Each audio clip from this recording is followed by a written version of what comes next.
Welcome to RS law classes. भारतीय संविधान का एक प्रमुख विषय हिंदी भाषा, इस संबंध में आज हम बात करेंगे। हिंदी भाषा के संबंध में भारतीय संविधान के अंतर्गत क्या क्या प्रावधान है। तो हिंदी भाषा का जो भाग 17 है, इसमें हम पढ़ते हैं भारत की राजभाषा के संबंध में, जिसमें हिंदी के संबंध में सारे प्रावधान दिए गए हैं, जो अनुच्छेद 343 से लेकर 351 तक शामिल है। इसके अलावा भारतीय संविधान के अंतर्गत हिंदी भाषा का उल्लेख 8वीं अनुसूची में दिया गया है। 8वीं अनुसूची में हिंदी के अतिरिक्त जो भाषाएं हमारी 8वीं अनुसूची में शामिल हैं, वो टोटल 22 है। उनके संबंध में अगर देखा जाए तो जब संविधान बना था उस समय कुल 14 भाषाएं उसमें शामिल थी।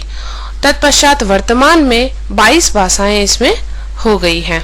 उसके संबंध 8वीं अनुसूची में संविधान के प्रारंभ पर 14 भाषाएं शामिल थी। भारतीय संविधान की 8वीं अनुसूची में मान्यता प्राप्त भाषाएं 22 है, जिसमें अंग्रेजी भाषा शामिल नहीं है। यहाँ पर 3 फैक्ट आए हैं। पहली बात, जब संविधान बना था उस समय कितनी भाषाएं थी, तो उत्तर आता है 14 भाषाएं, और वर्तमान में कितनी भाषाएं हैं, तो उत्तर है 22 भाषाएं। इसमें अंग्रेजी भाषा शामिल है या नहीं, इसमें अंग्रेजी भाषा शामिल नहीं है। अगर प्रारंभिक परीक्षा को देखें तो ये तथ्य के आधार पर आपको प्रश्न पूछे जा सकते हैं। अब हम देखते हैं 8वीं अनुसूची में कौन कौन से अनुच्छेद शामिल है। अनुच्छेद 344 का क्लॉज 1 और 351। 344 का क्लॉज 1 राजभाषा आयोग के संबंध में बात करता है। इसमें राजभाषा आयोग जो होता है उसमें एक अध्यक्ष और 22 सदस्य होते हैं। ये 22 सदस्य वही 22 सदस्य होते हैं जो 8वीं अनुसूची की 22 भाषाओं का प्रतिनिधित्व करते हैं। तो प्रत्येक भाषा का प्रतिनिधित्व करने वाला एक सदस्य इस आयोग में होता है इस संबंध में। और दूसरा है 351। ये जो अनुच्छेद है, ये हिंदी भाषा के विकास के निर्देश के संबंध में बात करता है। ये संघ का कर्तव्य है कि वो हिंदी भाषा के प्रचार प्रसार को किस प्रकार बढ़ाए और 8वीं अनुसूची में दी गई भाषाओं को, उनके शब्दों को प्रयोग करते हुए उनके समृद्धि किस प्रकार सुनिश्चित करे। तो 8वीं अनुसूची के संबंध में अगर पूछा जाए तो कौन से अनुच्छेद शामिल है, 344 का क्लॉज 1 और 351। अब हम देखते हैं 8वीं अनुसूची में कौन कौन सी भाषाएं शामिल है। पहली असमिया, बंगला, उड़िया, पंजाबी, संस्कृत, तमिल, तेलुगु, उर्दू, गुजराती, हिंदी, कन्नड़, कश्मीरी, मलयालम, मराठी, सिंधी, कोंकणी, मणिपुरी, नेपाली, बोडो, डोंगरी, संथाली, मैथिली। ये 22 भाषाएं हैं जो इसमें शामिल हैं। अब यहाँ पर हम देखते हैं जो 14 भाषाएं हैं वो पहले से थी। जो 15वीं भाषा है वो सिंधी भाषा है। 15वीं भाषा के रूप में सिंधी भाषा को इसमें रखा गया। इसके बारे में हम डिटेल में पढ़ेंगे कि संशोधन द्वारा, लेकिन अभी हमें यहाँ देखना है कि 15वीं भाषा को सबसे पहले जोड़ा गया। उसके बाद में 3 भाषाओं को जोड़ा गया, कोंकणी, मणिपुरी, नेपाली, 16वीं, 17वीं और 18वीं भाषा के रूप में। उसके बाद 4 भाषाओं को जोड़ा गया, बोडो, डोंगरी, संथाली और मैथिली, 19 से लेकर 22वीं तक की भाषा। अब यहाँ पर देखा जाए तो कुल 22 भाषाएं हो गई है। कौन कौन सी भाषाएं हैं और कितनी भाषाएं हो गई है, अब हम आगे देखेंगे इसमें कौन कौन से संशोधन आए। जो 15वीं भाषा जोड़ी गई सिंधी, वो 21वें संविधान संशोधन द्वारा जोड़ी गई, जो 1967 में हुआ। अब यहाँ पर कितने फैक्ट बनते हैं कि सिंधी कौन से नंबर पे भाषा है, 15वीं भाषा है, कौन से संविधान संशोधन है, 21वां संविधान संशोधन, और कब जोड़ा गया, 1967 में। इसके बाद जो 16, 17 और 18 है वो 71 के जो अमेंडमेंट है उसके द्वारा जोड़ी गई। कौन कौन सी भाषाएं हैं, कोंकणी, मणिपुरी, नेपाली। इसको याद करने का जो तरीका है उसमें आपको कॉमन याद करना है। जब आप कॉमन याद रह जाएगा तो को से कोंकणी, म से मणिपुरी और न से नेपाली। ये हुआ था 1993 3 में। इसके पश्चात 4 भाषाएं जोड़ी गई 19 से लेकर 22 तक।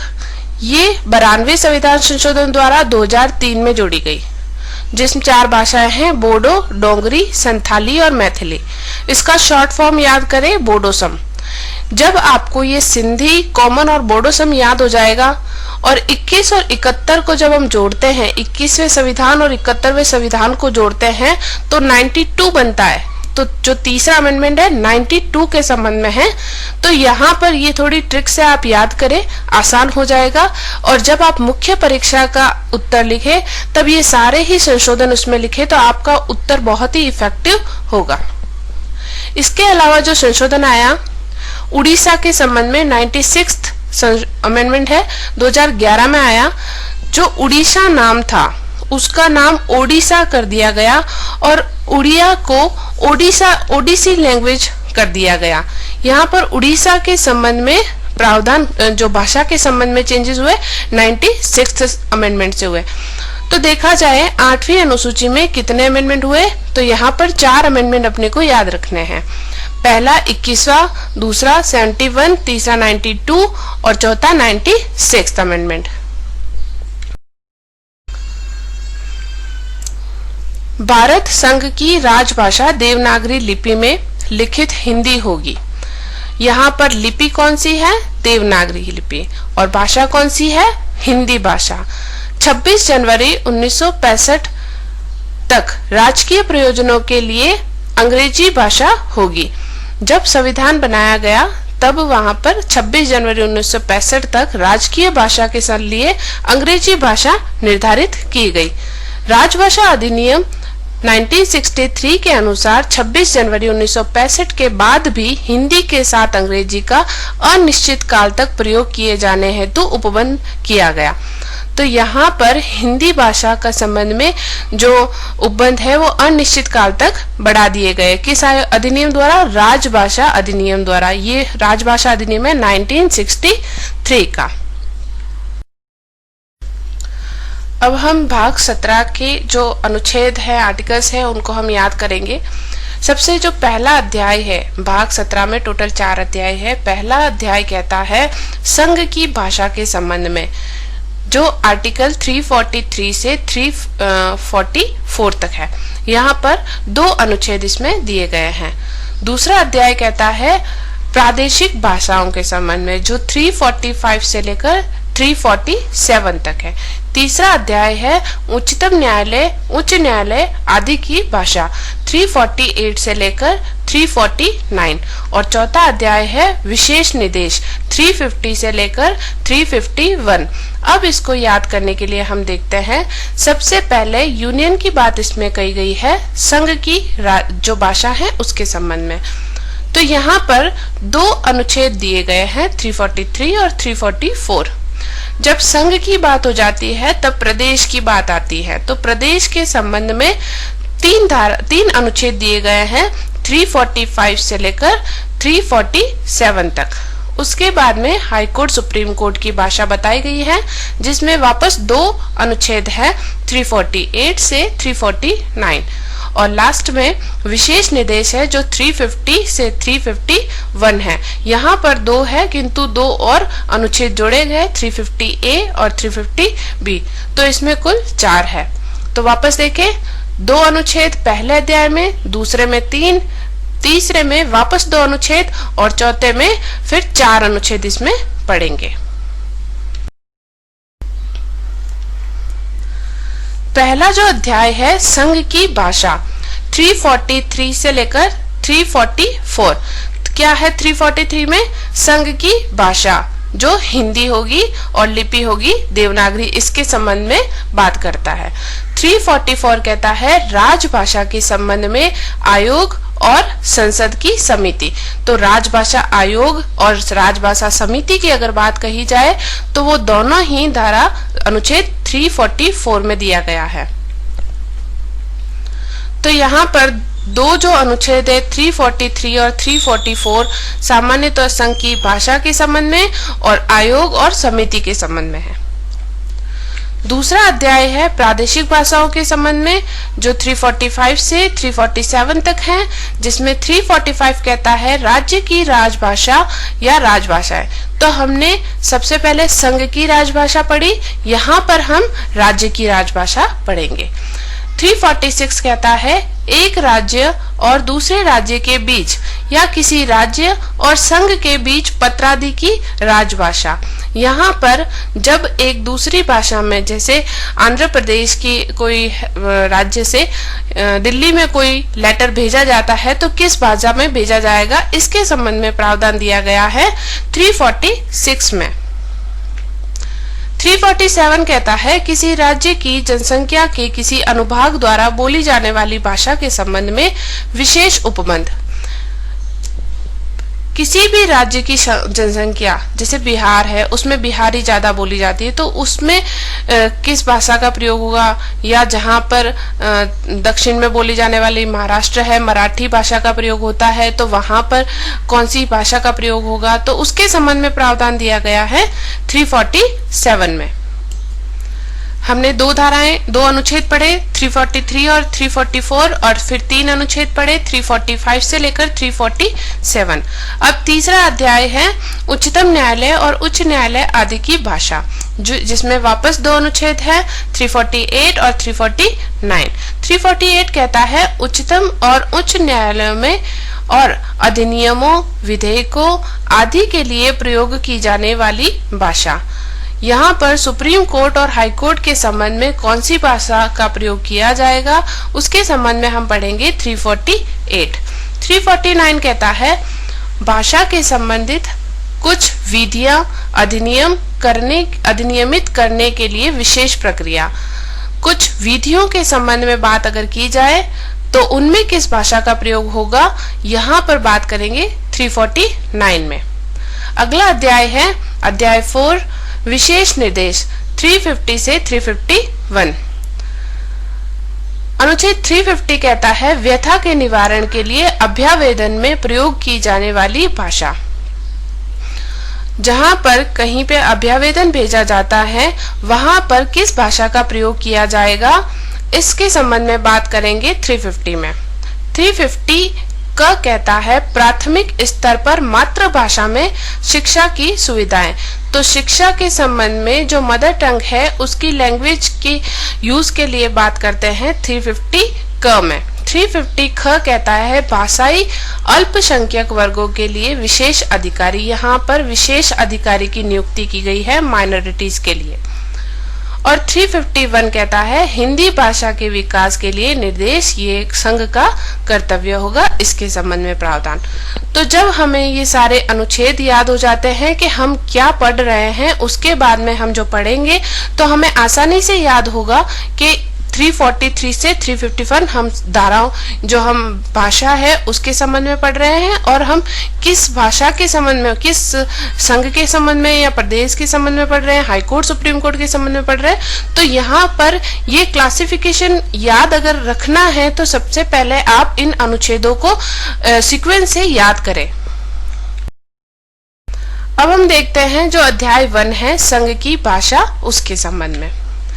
संघ की राजभाषा और राजभाषा के संबंध में आयोग और संसद की समिति।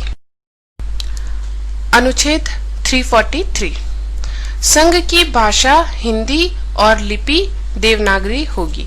इसका पहला क्लोज भाषा के संबंध में है और लिपि के संबंध में है। इन लिपि के संबंध में बहुत बार प्रश्न आ चुका है। लिपि कौन सी है हमारी? देवनागरी। संघ के शासकीय प्रयोजनों के लिए प्रयोग होने वाले अंकों का रूप भारतीय अंकों का अंतर्राष्ट्रीय रूप होगा। तो यहाँ पर अंकों के लिए भी बता दिया और शब्दों के लिए भी बता दिया। दोनों के लिए देवनागरी लिपि का ही प्रयोग किया जाएगा और भारतीय अंकों का जो अंतर्राष्ट्रीय स्वरूप है उसका प्रयोग किया जाएगा। खंड 2 कहता है खंड 1 में किसी बात के होते हुए भी इस संविधान के प्रारंभ से 15 वर्ष की अवधि तक संघ के उन सभी शासकीय प्रयोजनों के लिए अंग्रेजी भाषा का प्रयोग किया जाता रहेगा जिनके लिए उसका ऐसे प्रारंभ से ठीक पहले प्रयोग किया जा रहा था। तो यहाँ पर जब संविधान बना था तब से लेकर 15 वर्ष तक की अवधि के लिए अंग्रेजी भाषा के प्रयोग को निर्धारित किया गया, परंतु इसमें कहा गया है कि राष्ट्रपति उक्त अवधि के दौरान आदेश द्वारा संघ के शासकीय प्रयोजनों में से किसी के लिए अंग्रेजी भाषा के अतिरिक्त हिंदी भाषा का और भारतीय अंकों के अंतर्राष्ट्रीय रूप के अतिरिक्त देवनागरी रूप का प्रयोग प्राधिकृत कर सकेगा। तो जब ये 15 वर्ष की अवधि निर्धारित की गई है तो क्या इसको बदला नहीं जा सकता, इसके लिए परंतु जोर दिया गया। ये शक्ति दी गई है राष्ट्रपति को। राष्ट्रपति इस अवधि के दौरान इस भाषा को बदल सकता है, इसके अलावा हिंदी भाषा को प्रयोग में ले सकता है और इसके अतिरिक्त जो अंकों का है उसमें देवनागरी रूप का भी प्रयोग में ले सकता है। हिंदी में जो हम लिखते हैं, हिंदी की जो गिनती अलग होती है और जो देवनागरी लिपि में गिनती हम लिखते हैं वो अलग होती है, और भारतीय अंकों के रूप में हम लिखते हैं जो सामान्य रूप में इसमें भी हमें दिख जाता है। 1 2 3 हम किस प्रकार से लिखते हैं उस तरह से बदला जा सकता है। उपखंड 3 कहता है इसका, इस अनुच्छेद में किसी बात के होते हुए भी संसद उक्त 15 वर्ष की अवधि के पश्चात विधि द्वारा अंग्रेजी भाषा का या अंकों के देवनागरी रूप का ऐसे प्रयोजनों के लिए प्रयोग उपबंधित कर सकेगी जो ऐसी विधि में विनिर्दिष्ट किए जाए। इसका खंड 3 कहता है, संसद को विधि बनाकर इसके प्रयोग के संबंध में उपबंध करने की शक्ति निहित है। तो एक प्रश्न आता है, तो राष्ट्रपति में शक्ति निहित है या संसद में? तो हम वापस इसे देखेंगे। राष्ट्रपति जब परंतु में जोड़ा गया तो उक्त अवधि के दौरान, उक्त अवधि कौन सी? 15 वर्ष की, जो हमने उपखंड 2 में पढ़ी है।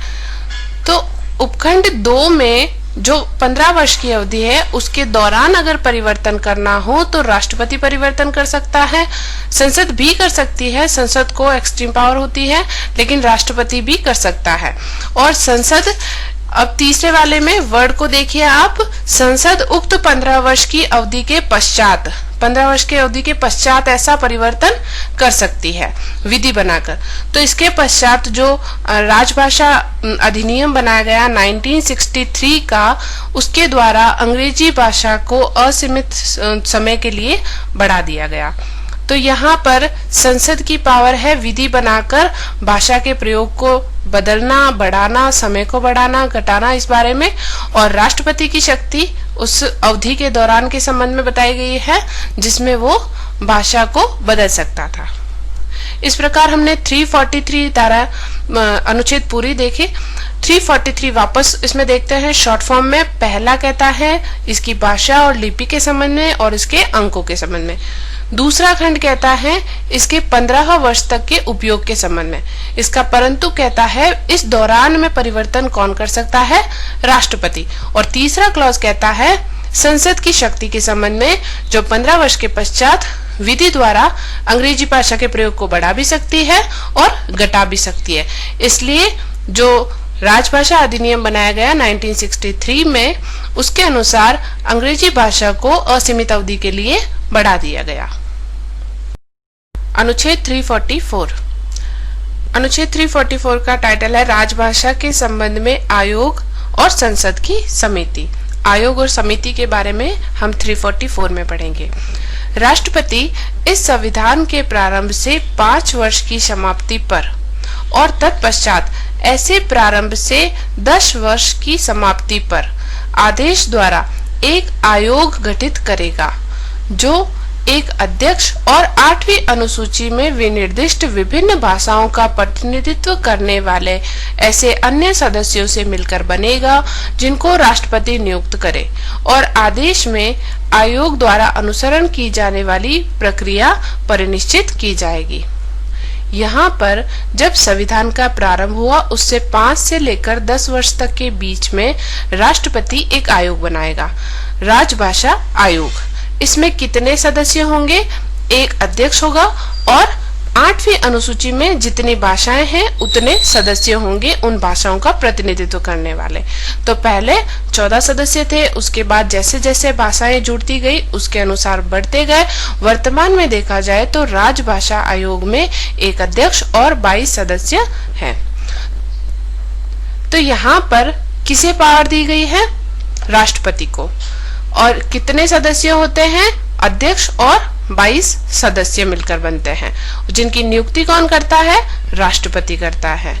और प्रक्रिया भी राष्ट्रपति द्वारा निर्धारित की जाती है। इसका क्लॉज 2 कहता है, आयोग का यह कर्तव्य होगा कि वह राष्ट्रपति को संघ के शासकीय प्रयोजनों के लिए हिंदी भाषा के अधिकाधिक प्रयोग।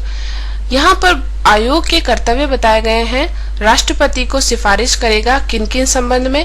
पहला, संघ के शासकीय प्रयोजनों के लिए हिंदी भाषा के अधिकाधिक प्रयोग। हिंदी भाषा के लिए अंग्रेजी भाषा का प्रयोग, संघ के लिए अंग्रेजी भाषा का प्रयोग किया गया और संघ में हिंदी भाषा का कैसे प्रयोग किया जाए इसके संबंध में सिफारिश करने के लिए यह आयोग बनाया गया। दूसरा, संघ के सभी या किन्हीं शासकीय प्रयोजनों के लिए अंग्रेजी भाषा के प्रयोग पर निर्बंधन। तो हिंदी भाषा को बढ़ावा देना है, अंग्रेजी भाषा पर रोक लगानी है, इसके संबंध में कार्य करेगा। अनुच्छेद 348 में उल्लिखित सभी या किन्हीं प्रयोजनों के लिए प्रयोग की जाने वाली भाषा के संबंध में सिफारिश करेगा। 348 हमने हाई कोर्ट और सुप्रीम कोर्ट टाइटल पढ़ा था, उसके संबंध में कौन सी भाषा होगी इनकी सिफारिश भी आयोग द्वारा राष्ट्रपति को की जाएगी। चौथा कहता है, संघ के किसी एक या अधिक विनिर्दिष्ट प्रयोजनों के लिए प्रयोग की जाने वाले अंकों के रूप। तो यहाँ पर अंकों के कौन से रूप होंगे इसके संबंध में भी आयोग सिफारिश करता है। और संघ की राजभाषा तथा संघ और किसी राज्य के बीच या किसी एक राज्य और दूसरे राज्य के बीच पत्रादि की भाषा और उनके प्रयोग के संबंध में राष्ट्रपति द्वारा आयोग को निर्देशित किए गए अन्य विषय के बारे में सिफारिश करे। तो चाहे जो हमने पत्र के संबंध में राज्यों के बीच में पत्र की लेटर किस तरह से भेजा जाएगा, किस भाषा में भेजा जाएगा, अनुवाद भेजा जाएगा, तो ये सारे सिफारिश करना, किस तरह से भाषा का प्रयोग होगा, ये कार्य होता है आयोग का। ये आयोग अपने जो सिफारिश है वो राष्ट्रपति को करता है और राष्ट्रपति इस सिफारिश के आधार पर जैसा उचित लगता है निर्देश देता है।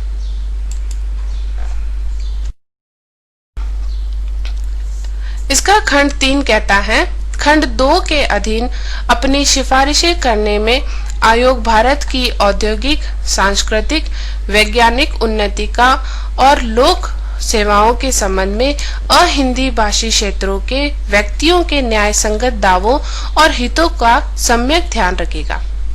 यहाँ पर हमने जो उपखंड 2 पढ़ा था जिसमें ये देखा था कि हिंदी भाषा का अधिकाधिक प्रयोग करें, अंग्रेजी भाषा पर रोक लगाए। तो जहां पर ना हिंदी बोली जाती है ना अंग्रेजी बोली जाती है वहां पर क्या होगा? तो इसलिए उपखंड इसका खंड 3 कहता है कि जब भी ऐसा कोई सिफारिश आयोग द्वारा की जाती है तो भारत के क्षेत्रों में जहां पर हिंदी नहीं बोली जाती है उनकी औद्योगिक, सांस्कृतिक और वैज्ञानिक उन्नति को ध्यान में रखते हुए ऐसा कार्य किया जाएगा। उपखंड 4 कहता है, एक समिति गठित की जाएगी। हमने राजभाषा आयोग देखा 344 के क्लॉज 1 में। अब हम राजभाषा समिति देख रहे हैं जो है 344 के क्लॉज 4 में।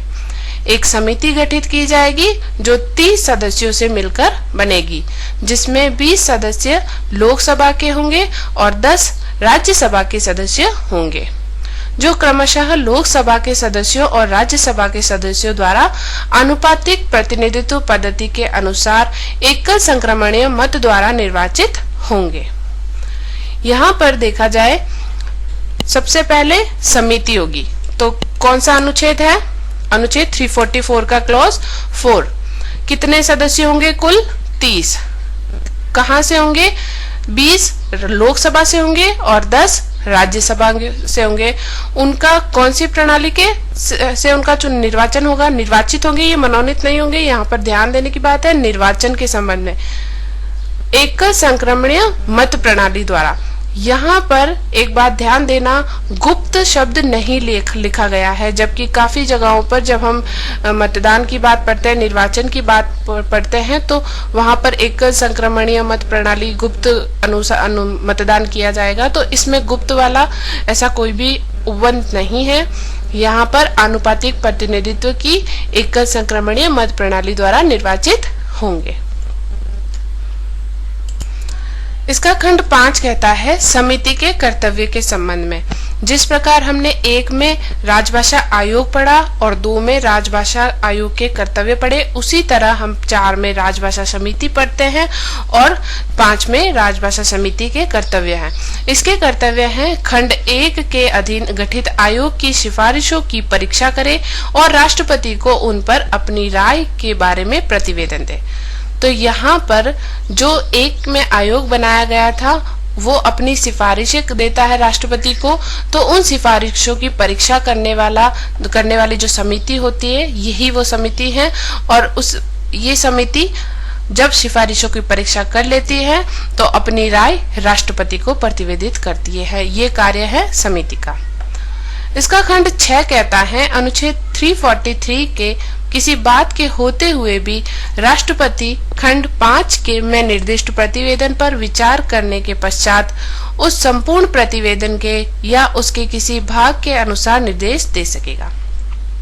तो जब ऐसी सिफारिश की जाती है, सिफारिश की परीक्षा हो जाती है, उस पर समिति का प्रतिवेदन आ जाता है, तो 343 के बाद के होते हुए भी अगर लगता है राष्ट्रपति को कि इसमें बदलाव किया जाना चाहिए, तो उस प्रतिवेदन के अनुसार राष्ट्रपति निर्देश दे सकेगा। राजभाषा आयोग में एक अध्यक्ष होता है और 22 सदस्य होते हैं जो सभी भाषाओं का प्रतिनिधित्व करने वाले हो।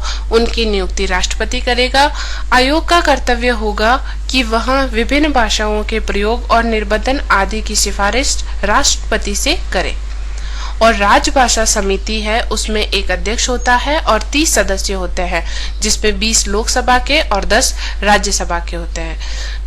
इनका जो निर्वाचन है वो आनुपातिक प्रतिनिधित्व पद्धति के अनुसार एकल संक्रमणीय मत प्रणाली के द्वारा किया जाता है। राजभाषा समिति का गठन बीजी खरे आयोग के प्रतिवेदन के आधार पर किया गया है। यहाँ पर प्रश्न पूछा जा सकता है कि कौन सी समिति थी, कौन सा कमिटी थी। यहाँ पे बीजी खरे।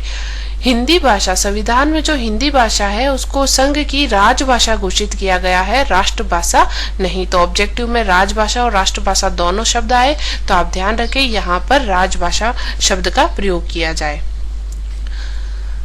तो यहाँ पर जो प्रश्न फैक्ट के आधार पर बन रहे हैं, राजभाषा आयोग में कितने सदस्य होते हैं और उनका चुनाव कैसे होता है, नियुक्ति कैसे होती है, और राजभाषा समिति में किस प्रकार कितने सदस्य होते हैं और उनका चुनाव किस प्रकार होता है, कौन सी समिति है और ये राष्ट्रभाषा है या राजभाषा। तो जो भी तथ्य के आधार पर इस पर प्रश्न बन रहे थे, इसमें शॉर्ट फॉर्म में हम देखा।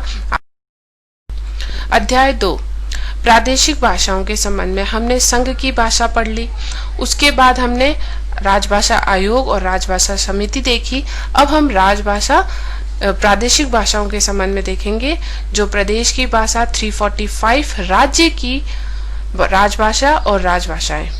346 कहता है एक राज्य और दूसरे राज्य के बीच या किसी राज्य और संघ के बीच पत्रादि की राजभाषा। 347 कहता है किसी राज्य की जनसंख्या के किसी अनुभाग द्वारा बोली जाने वाली भाषा के संबंध में विशेष उपबंध। 345 कहता है अनुच्छेद 346 और 347 के उपबंधों के अधीन रहते हुए किसी राज्य का विधानमंडल विधि द्वारा उस राज्य के प्रयोग होने वाली भाषाओं में से किसी एक या अधिक भाषाओं को या हिंदी को उस राज्य के सभी या किन्हीं शासकीय प्रयोजनों के लिए प्रयोग की जाने वाली भाषा या भाषाओं के प्रारूप में अंगीकार कर सकेगा। तो सबसे पहला है कि किसी राज्य में क्या भाषा बोली जाती है। तो राजस्थान में वैसे मारवाड़ी बोली जाती है, लेकिन और अलग अलग बोलियां बोली जाती है, लेकिन हिंदी भाषा का प्रयोग मुख्यतः किया जाता है, तो यहाँ पर हिंदी भाषा है। उदाहरण से महाराष्ट्र में देखा जाए तो वहाँ पर मराठी भाषा बोली जाती है, तो वहाँ मराठी लैंग्वेज में भी लिखा जाता है।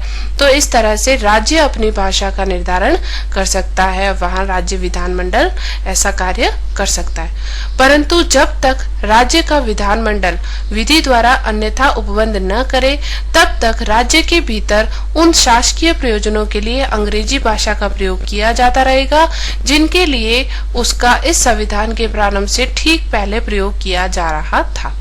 तो जिन जिन राज्यों में अंग्रेजी भाषा का प्रयोग किया जा रहा था और उस राज्य की विधानसभा ने उसमें परिवर्तन नहीं किया है, तो उस राज्य में अंग्रेजी भाषा का प्रयोग किया जाता रहेगा, और अगर परिवर्तन कर दिया गया है तो जिस भाषा के लिए परिवर्तन किया है उस भाषा का प्रयोग किया जाएगा। यहाँ पर हमने देखा पहला क्लॉज जिसमें विधानमंडल को अपनी भाषा के संबंध में जो विधि बनाने की शक्ति है, परंतु अगर आप उस संविधान के प्रारंभ से पहले अगर अंग्रेजी चलती आ रही है और विधानसभा ने परिवर्तन नहीं किया है तो वहां पर अंग्रेजी भाषा का प्रयोग होता रहेगा। दो बातें हमने 345 में देखी। अनुच्छेद 346 कहता है, एक राज्य और दूसरे राज्य के बीच या किसी राज्य और संघ के बीच पत्रादि की राजभाषा संघ के शासकीय प्रयोजनों के लिए प्रयोग किए जाने के लिए तत्समय प्राधिकृत भाषा एक राज्य और दूसरे राज्य के बीच तथा किसी राज्य और संघ के बीच पत्रादि की राजभाषा होगी। तो यहाँ पर जो प्राधिकृत भाषा है संघ द्वारा जो निर्धारित की गई है वही भाषा उनके पत्रादि की भाषा होगी। परंतु यदि दो या अधिक राज्य यह करार करते हैं कि उन राज्यों के बीच पत्रादि की राजभाषा हिंदी भाषा होगी, तो ऐसे पत्रादि के लिए उस भाषा का प्रयोग किया जा सकेगा। तो यहाँ पर राज्य करार द्वारा अपनी भाषा में बदलाव कर सकते हैं। अनुच्छेद 347 कहता है, किसी राज्य की जनसंख्या के किसी अनुभाग द्वारा बोली जाने वाली भाषा के संबंध में विशेष उपबंध। यदि इस निमित्त मांग किए जाने पर राष्ट्रपति का यह समाधान हो जाता है कि किसी राज्य की जनसंख्या का पर्याप्त भाग यह चाहता है कि उसके द्वारा बोली जाने वाली भाषा को राज्य द्वारा मान्यता दी जाए, तो वह निर्देश दे सकेगा